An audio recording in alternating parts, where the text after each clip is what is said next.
Dogma itu segala sesuatu yang dilakukan tanpa mengerti, pokoknya harus aja.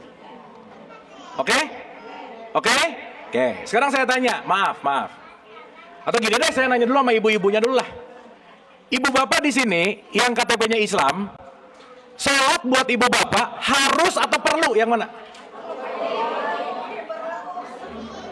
Dengerin dulu pertanyaannya, dengerin dulu. Kan ada harus, ada perlu. Sok ibu bapak sekarang nanya sama dirinya sendiri masing-masing. Ketika ibu bapak nanti ada azan, ibu bapak ngerasa harus sholat atau perlu sholat, yang mana? Udah jujur aja lah, udah. Harus. Berarti kalau orang sholat pakai harus, ikhlas gak sholatnya? Ya udah, jelas ya. Makanya penyakit orang kalau sholatnya pakai harus, penyakitnya gini nih, Allahu Akbar, rokaat 2, rokaat 3 ya, nah udah gitu. Sok ada yang gitu nggak? Nah, bukan ada semuanya gitulah gitu. Betul nggak? Berarti rata-rata ibu bapak jangan-jangan nggak ngerti-ngerti amat apa itu sholat. Ayo, semua orang tua 99% menurut survei apa yang saya lakukan. Ibu bapak saya udah melakukan survei ini hampir 14 tahun by the way. Orang tua setiap hari nanya gini ke anaknya, nah udah sholat atau belum? Betul nggak? Tapi cuman 1% yang orang tua nanya gini ke anaknya, nah di sholat bagian iftitah mana yang kamu nggak paham? Nah di sholat bagian al-fatihah mana yang kamu nggak ngerti? Orang tua nggak peduli anaknya mau ngerti mau nggak, yang penting gerakan sholatnya dikerjain, nggak peduli dia mau benar mau nggak setelah sholat, yang penting menggugurkan kewajiban. Betul nggak? Nah. Kok jadi lemas betulnya, betul nggak? Nah, betul. Ya, nah sekarang saya pertanyaannya balik lagi ke ibu. Ibu bapak sorry to say, mohon maaf. Generasi Z ke bawah, generasi Z ke alpha, itu udah nggak bisa ibu bapak menggunakan teknologi lama yang namanya dogma, nggak bisa. Ibu bapak jangan sekali-kali lagi pakai jurus, nah kalau kamu nggak sholat nanti kamu masuk neraka. Nanti anaknya nanya, emang neraka di mana mah gitu? Oke? Emang gitu semua. Berarti si anak lebih jauh mending paham daripada anak ngerjain dengan konteks yang namanya harus. Jadi ibu bapak please, dan ini menjadi problem dari research saya juga, salah satunya adalah ibu bapak, aduh kalau saya mau ngomongin ini agak panjang sih, tapi ibu bapak perlu tahu ya, maaf ya, Indonesia ini orang Islamnya banyak banget tapi kualitasnya nggak bagus gitu loh bu pak. Maaf aja nih harus saya bicara. Kenapa? Kebanyakan bunyi nggak ngerti isinya gitu. Ibu bapak sering nggak ada orang yang ngomong dikit-dikit subhanallah alhamdulillah, sering gitu? Itu kebanyakan latah aja sih gitu, latah aja. Paham-paham amat enggak, ngerti-ngerti amat enggak, sehingga menjalankan semua konteks ritualnya hanya melakukan menggugurkan kewajiban. Nah jadi bu, yang terbaik adalah coba ibu dan bapak belajar kalau mau nyuruh sholat spesifik ke anaknya, kasih pengertian yang logis kepada anak. Kasih alasan yang logis kepada anak. Nah, sholat itu apa sih untungnya? Sholat itu bagaimana? Dan ibu bapak juga harus ngerti. Ibu bapak jangan berharap anak-anak 8 tahun, 9 tahun, udah 5 waktu di awal waktu semua ke masjid. Masih anak-anak juga gitu loh bu pak. Meskipun latihannya perlu harus dilakukan. Karena semua pertumbuhan itu datang sesuai dengan kedewasaannya masing-masing. Gitu bu. Jadi concern saya ini kalau mau ngomongin how to-nya bagaimananya panjang bu ceritanya, tapi poinnya begini bu pak, maaf ya, maaf nih ibu bapak, saya mau nanya, sholat itu jembatan atau titik sampai? Hah? Oke, kita kenapa sih disuruh sholat, tujuannya apa sih? Masuk surga mah kejauhan atuh. Mbak? Oke, apa lagi? Latihan apa lagi? Nah ini ibu bapaknya aja puyeng, coba gimana? Salat itu inna sholata tanha anil fasya iwal. Nah tahu gitu-gitunya Maya, tahu. Nanti begitu ditanya, emang maknanya apa? Jawabannya sama. Wallahu a'lam bishawab, gitu nggak tahu. Sadaqallahul azim. Salat itu mencegah perbuatan keji dan mencegah perbuatan munkar. Oke? Oke? Berarti orang yang sholat kejinya turun nggak? Orang yang sholat munkarnya turun nggak? Maka penting banget sholat dilakukan dalam keadaan sadar gitu loh. Coba saya mau nanya dikit lagi, lawan kata sadar apa? Mabuk. Ngegosip, keji nggak? Jadi kalau ibu-ibu sebelum zuhur ngegosip, habis zuhur ngegosip, sadar apa mabuk? Nah orang tuanya aja mabuk, apalagi anaknya gitu loh. Benar nggak ini? Nah, sip. Sip Bu ya. Jadi nanti ibu akan tahu tekniknya ketika ibu mulai mengenal. Tapi Bu, segimanapun mulailah dari diri sendiri untuk memahami ini semua secara holistik. Baru nanti diterapkan perlahan-lahan kepada anaknya. Tapi yang terpenting terakhir. Ibu bapak maaf ya. Sebisa mungkin ibu bapak mau nyuruh anaknya sholat, puasa, jangan ada emosi-emosi negatif. Karena kalau itu ada emosi negatifnya, berarti yang lagi disampaikan adalah emosi negatifnya gitu. Jadi nomor 1 Bu, masuk ke logiknya, ngerti kenapa dia harus sholat, bangun kenapa dia harus perlu, gimana caranya, ibunya juga harus belajar gitu kira-kira. Sip? Oke Bu? Oke, terima kasih. Boleh tepuk tangan, pertanyaannya keren banget. Mungkin ada 2 pertanyaan lagi ya? Iya, 2 penanya lagi. Dari awal, apa pindah kursi? Oh ya udah. Ya udah kasihan bapaknya ya. Silakan. Tes. Assalamualaikum Kang Abu, Pak Dokter, terima kasih atas waktunya. Kebenaran saya baru follow Kang Abu 2 bulan yang lalu kan. Jadi izin Kang, saya lebih ke Kang Abu dulu. Bagaimana membuat program daily activity buat seorang ayah ya atau ibu juga. Program apa sorry tadi? Aktivitas harian untuk membangun anak yang lebih soleh gitu ya. Sedangkan circle-nya dari gen-gennya itu secara emosional intelijennya kurang. Udah gitu circle di rumahnya juga kurang. Katakan 90% itu negatif lah ya.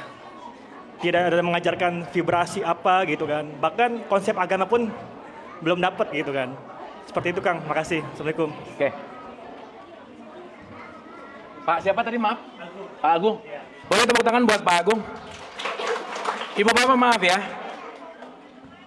Penting banget untuk kita menyadari bahwa kalau kita bicara tentang anak, pendidikan terbaik buat anak itu siapa sih? Ibu dan bapak. Maka kualitas itu jauh lebih penting dari kuantitasnya sih sebenarnya. Maka nanti kalau bicara dalam konteks ini, Pak Agung kita bisa bicara panjang lah ya, karena nanti kaitannya sama ini sih sebetulnya. Tetapi ibu bapak nggak bisa enggak sih. Mau nggak mau, suka nggak suka, kata kunci perbaikan semua kualitas adalah nomor 1 komunikasi. Nomor 1 apa? Banyak orang tua yang nggak ngerti anaknya gimana, banyak juga anak yang nggak ngerti orang tua maunya gimana, gitu kira-kira. Betul nggak Bu, Pak? Iya. Sehingga kalau udah ada komunikasi di sini membangun sebuah pengertian. Ibu bapak maaf ya, katakanlah ibu bapak punya anak 2. Ibu bapak nggak bisa menggunakan cara yang sama untuk dua-duanya, nggak bisa. Si A harus pakai metode A, si B harus pakai metode B. Tetapi yang jauh lebih penting adalah, nih, ibu bapak mau di lingkungan sehebat apapun, mau di pengajaran sebagus apapun, kalau lingkungan rumahnya tidak memiliki vibrasi yang positif, anak tidak akan punya vibrasi yang positif gitu. Jadi, bagaimana membangun vibrasi positif di dalam rumah? Nomor 1, perbaiki hubungan antara suami dan istri gitu kira-kira. Maaf ya ibu bapak ya, jangan berharap anaknya akan tumbuh kesadaran dengan baik kalau hubungan suami dan istrinya nggak oke gitulah kira-kira. Karena itu yang nomor 1. Pertanyaan, bagaimana hubungan suami istri akan lebih oke ketika ibunya memperbaiki hubungan sama dirinya, bapaknya juga memperbaiki hubungan sama dirinya. Nah jadi Mas Agung, kata kuncinya, mulailah dari diri sendiri, karena diri sendiri yang akan memproyeksikan kepada lingkungan yang paling terdekat gitu. Jadi kalau Mas Agung penuh khawatir, aduh ini lingkungan, aduh kekhawatiran itu yang akan menjadi vibrasi setidaknya di rumah gitulah kira-kira. Jadi start memperbaiki vibrasi diri, maka vibrasi itu akan memancar setidaknya kepada orang-orang terdekat gitu kira-kira. Sementara sederhananya gitu kira-kira. Sip. Terima kasih. Baik, 1 orang lagi penanya ya Bunda, dari sini ya. 1, 2, 3. Siapa Ndra? Lagi Bu, 1, 2, 3. Sama ya. Bismillahirrahmanirrahim. Makasih Mbak. Assalamualaikum warahmatullahi wabarakatuh Pak Dokter, Kang Abu. Saya pengen sedikit cerita dulu. Ini sedikit ya Kang, Pak Dokter. Saya ibu dari 3 orang anak. Waktu masa kehamilan anak pertama itu, saya kebetulan menikah muda Pak Dokter, Kang Abu. Di umur 21 tahun itu saya hamil anak pertama. Singkat cerita, dari ketiga anak itu saya mendapatkan karakter yang berbeda-beda, berwarna sekali gitu.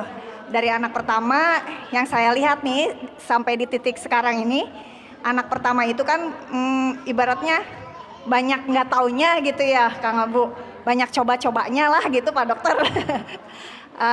Karakter anak pertama itu sangat kalau dibilang teman bertumbuh benar-benar jadi guru banget gitu. Kebetulan anak saya yang pertama udah lulus kuliah baru di tahun ini.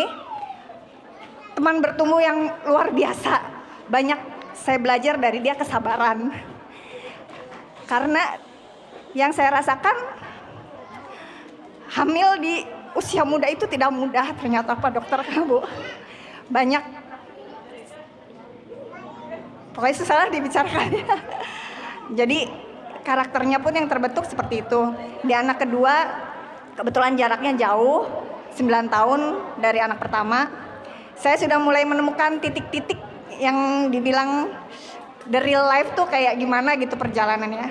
Alhamdulillah anak pertama karakternya ya lumayan lah dibandingkan anak pertama gitu ya. Ya maaf sini sayang duduk. Nah anak ketiga ini yang bungsu berjaraknya dari anak kedua 7 tahun. Alhamdulillah di anak bungsu ini saya udah mulai kalau fasenya tuh udah mulai mencari di spiritualnya gitu loh Kang Abu. Udah banyak guru-guru yang saya dengarkan, udah banyak ketemu orang-orang yang memberikan energi yang positif. Ya lebih kurangnya beginilah jadinya.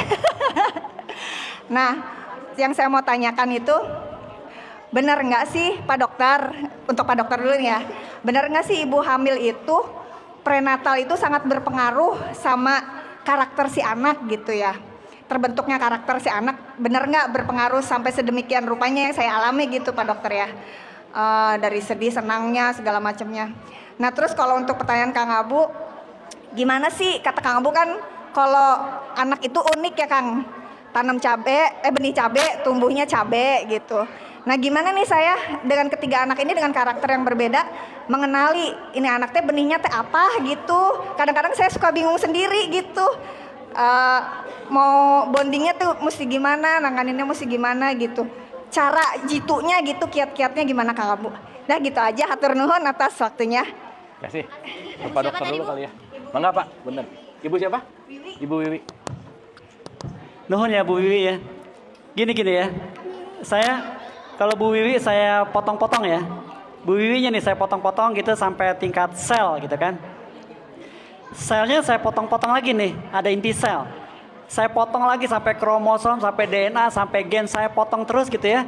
Ada yang namanya unsur. Unsur terkecil tubuh manusia itu namanya protein.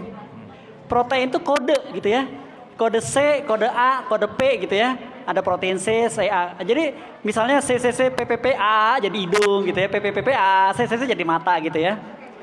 Nah ini yang membentuk itu yang tahu hanya Tuhan. Bisa nggak ngebayangin barcode-nya gitu ya? Barcode-nya tuh hanya Tuhan.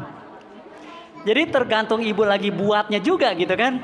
Dari awalnya gitu ya, persiapannya ibu saat itu makanannya seperti apa, minuman seperti apa, hatinya seperti apa. Semuanya itu tergantung dari namanya pra-conceptive care. Di depan sana tuh. Itu kalau itunya diperbaiki atau dipersiapkan, yang rata-rata juga orang kurang mempersiapkan, nanti masuk nih ya dari jiwanya Pak Abu Marlonya ini ya. Kalau sel itu dipersiapkan, ibu kan pernah dengar juga ya di Jepang itu kalau air gitu dibaca-bacain jadi bentuknya seperti ini, jadi seperti gitu ya. Seluruh sel di badan kita itu bisa diperintahkan gitu loh, ya. Ibu tergantung ibu juga mau memerintahkan gitu. Kan kalau ibu bilang susah jadi susah beneran, beres jadi beres. Jadi komunikasi yang benar juga bisa terjadi. Komunikasi suami istri memang betul, kalau ya suami istri juga ribet juga banyak. Ini punten-puntennya kalau ibu masih megang ceramah nikah nih ya, kalau ada ceramah nikah tuh, ya pernah nikah lagi diceramahin sama ustadznya sama siapa gitu ya, saya tuh suka maju ke depan gitu ya, hampir nggak pernah tuh ada kata-kata sehat. Jadi nggak pernah ada kata-kata, tapi disuruh sakinah, mawadah, waroka semua disuruh gitu. Kata-kata sehat hampir nggak ada. Tapi nanti permasalahan setelah punya anak setelah ini, ya itu dia tadi itu ya. Itu permasalahan-permasalahannya kalau digeser sampai ke dalamnya itu sampai masalah sehatnya itu. Sehat jiwa, raga, dan sebagainya. Jadi yang saya mau bilang adalah benar template di depan itu akan ke bawah ke belakang sana. Ilmunya bilang fetal origin adult disease, kejadian lagi hamil atau sebelum hamil munculnya nanti. Dengan penjelasan ini jadi clear. Jadi kalau saya menjelaskan dari segi ilmu kedokterannya, physically gitu, diterjemahkan dengan sesuatu yang sifatnya spiritual jadi nyambung. Bisa nggak ngebayangin ibu-ibu yang ada di sini? Kan nggak ada kata terlambat ya Pak Bumarul ya? Yang lagi hamil 3 bulan kayak, yang lagi 6 bulan kayak, yang udah anaknya 2 tahun kayak, 7 tahun, 11 tahun, udahlah semuanya betul, setuju. Kita sama-sama mudah-mudahan ada fakta integritas nih setelah ini gitu ya. Pak Sutri mudah-mudahan juga bisa memfasilitasi untuk pertemuan yang selanjutnya. Tapi kalau ada yang mau satu-satu atau apa, terserah gitu nanti seperti apa. Perbaiki, setuju. Kalau ada yang pernah membelah otak gitu, otak tuh kalau dibelah tuh bentuknya gitu ya, circle gitu ya. Nggak ada ujungnya nih, ujungnya terus sampai bawah gitu. Jadi memori nggak bisa dihilangin. Dan terus gitu sampai nanti kalau udah mati gitu dimintain pertanggungjawaban kan gitunya itu sampai ke sana kira-kira. Kira-kira itu kalau dari saya. Silakan. Oke, makasih Pak Dokter. Bu Wiwi, saya rasa untuk mengetahui apa sih benih anak, itu kata kuncinya adalah setidaknya kita mulai mengetahui si anak ini bakatnya apa sih, passionnya apa sih. Dan ibu mulai mengobserv bahwa, let's say ini juga banyak nih ya di kalangan para dokter gitu misalnya, karena orang tuanya dokter, anaknya dipaksa jadi dokter misalnya. Padahal anaknya bakatnya melukis gitu misalnya. Berarti kan kata kuncinya balik lagi adalah bagaimana berkomunikasi kan. Dan ibu ngelihat bahwa ini anak senangnya gimana sih, atau ibu nanti mulai belajar tentang karakter. Ibu belajar juga tentang bagaimana melakukan pendekatan, banyak sih metodenya gitu. Tetapi yang paling penting adalah tidak terlalu dominan untuk membuat keinginan orang tua terjadi pada anaknya gitu. Karena ketika nanti bilang kamu tuh bodoh, yang tadi saya cerita Bu, anak yang bodoh matematik mungkin olahraganya bagus gitu. Gitu kira-kira. Nah, yang paling bahaya sekarang adalah ketika orang tua mengeneralkan bahwa anak yang keren dan anak yang hebat adalah anak yang matematiknya bagus gitu. Nah, ibu penting melihat keunikan di semua sisi, dan kata kuncinya adalah ketika anak menjadi teman bertumbuh, ibunya juga jadi banyak belajar gitu kira-kira. Saya rasa sederhananya gitu Bu. Jadi nanti ibu akan bisa mempelajari passion, bakat, minat, karakter. Oh ini panjang banget lah kalau kita bahas. Komunikasi. Ibu banyak nanya, kamu sukanya apa sih? Nyamannya apa sih? Pelajarannya apa sih gitu. Kalau bisa ibu misalnya mau nyekolahin, nanya dulu feedbacknya gimana, ada dialektika dialog gitu kira-kira. Karena itu yang akan membuat anak juga terbuka dan terpancing untuk mau bicara gitu kira-kira. Saya rasa gitu Bu Wiwi. Sip ya, atur nuhun, terima kasih.